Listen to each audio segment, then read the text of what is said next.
Good morning, I'm Megan. And I'm Matt. And we're worshiping with you from Highrock Haverhill. We're here this morning to share with you about the journey that we are on at Highrock Haverhill towards becoming a trauma-informed and trauma-competent church. And to tell that story, I wanted to start with a moment early in the days of Highrock Haverhill when we were having one of those really important meetings. You know the kind, the all hands on deck, make every effort to be there, really, really important meetings.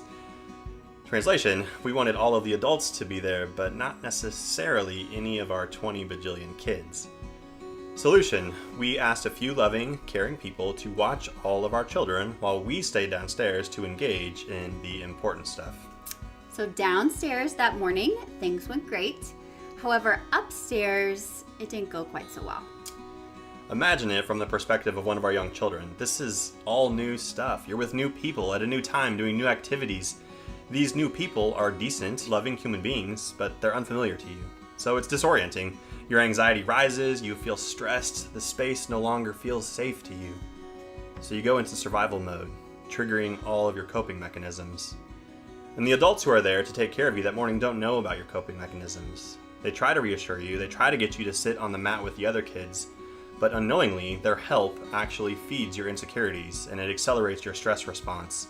Unfortunately, this story is common for children who have come from hard places. The complex trauma that children from hard places have experienced presents unique challenges for several families who are part of our church. Too often, when kids can't fall in line, follow the program, they have outbursts in class, or share inappropriate information, the parents pulled from worship to deal with behaviors. So instead of creating a safe space where kids can learn about the love of Jesus by the adults caring for them, they are unintentionally shamed by being removed from the class. Some families have discovered that many places, like churches, unfortunately are not very understanding of their needs.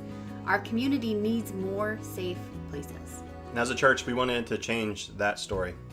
So last year, our whole church embarked on a journey to understand the impact of trauma, so that Highrock Haverhill could become a safe place full of safe people for all kinds of different people. And we did this because we want to follow Jesus into caring for the most vulnerable.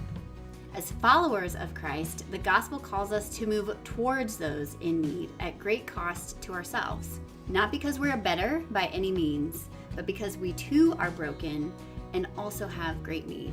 If we really mean all are welcome, like the sign out front, then we need to be willing to meet them where they are at when they come inside. To learn how to do this better, we asked experts at Fostering Hope New England to come in and help us become a safe place full of safe people.